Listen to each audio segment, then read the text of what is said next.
Two doctors are being sued for defrauding taxpayers in order to fund gender mutilation procedures on children.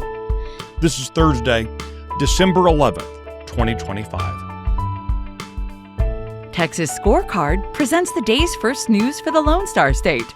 The Texas Minute, with your host, Michael Quinn Sullivan.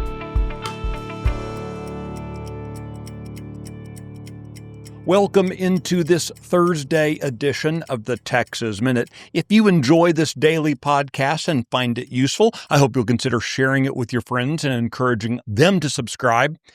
And if you're not enjoying it, maybe we can just kind of keep this between ourselves. Cool. Let's get into today's news. In a strongly worded rebuke, the Republican Party of Texas is condemning the Texas Association of School Boards and the Texas Association of School Administrators. The GOP accuses both groups of, quote, interference, intimidation, and monopolistic practices. According to the resolution unanimously approved by the State Republican Executive Committee, conservative school board members have been, quote, subjected to coercive tactics and isolated when challenging policy positions. Among other things, the resolution criticizes TASB's role in the statewide insurance and risk management marketplace, describing the association as acting like a virtual monopoly. The party also accuses TASB retained attorneys of undermining elected officials' oversight and violating open meetings requirements. The GOP is calling on state lawmakers to prohibit any public funds from flowing to either organization. TASB responded by describing the characterizations as inflammatory and inaccurate, claiming to provide, quote, high-value, high-quality services.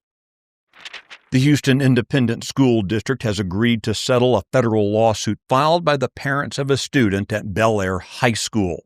They allege that school employees repeatedly referred to their daughter as a boy despite explicit instructions to use her legal name and pronouns relating to her biological sex. The dispute began when Terry and Sarah Osborne discovered schoolwork showing teachers had been calling their daughter by a male name. According to the family, the practice started in her freshman year and continued into her junior year, even after the parents told school employees to use her given name. As part of the legal settlement, Houston ISD will instruct all Bel Air staff to refer to the student by her legal name or by a nickname derived from that name, and by female pronouns for as long as she is a minor and enrolled in the district. The Plano Independent School District is being sued for failing to disclose information about known mold hazards in its buildings. At issue is the district's failure to respond to a public information request for more than 2 months. State law requires governmental bodies to respond in writing to public information requests within 10 business days. Sharon Ayers has been seeking information about mold hazards in Plano ISD schools, and local officials have simply refused to respond. At the start of the school year, students and staff at a district school reported visible mold, offensive odors, and potential mold-related health issues. In October, Plano ISD closed the school for enhanced mold mitigation less than 2 weeks after telling concerned families the school posed no health concerns related to mold. You know, government schools just seem to really hate transparency. The Texas Minute will be right back. Are you worried about your kid's future? You should be. I'm Charles Blaine with Texas Tomorrow. This is a show where we're going to talk about the issues and the people that are pushing the policies that concern your family, your home, and your kids. Catch Texas Tomorrow every Thursday.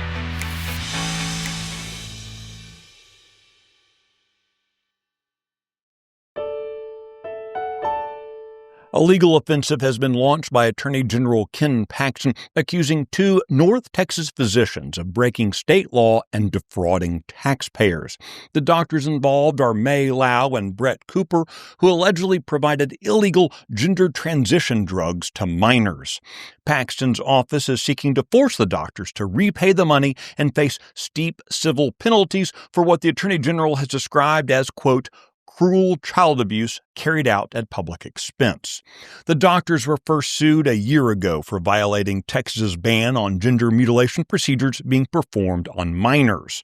According to Paxton's office, new evidence finds that Lau and Cooper did not simply violate the treatment ban, they also worked to conceal it from the state's healthcare system. The pair allegedly falsified medical records to have Texas taxpayers pay for the services. You can find details on all the stories mentioned today and keep up with the latest news by visiting TexasScorecard.com. The Texas Minute is produced by Nick Shepard. Today's edition was based on the original reporting of Brandon Waltons, Michael Wilson, Aaron Anderson, and Sidney Henry. I look forward to seeing you out around the Lone Star State. Now go make it a great day.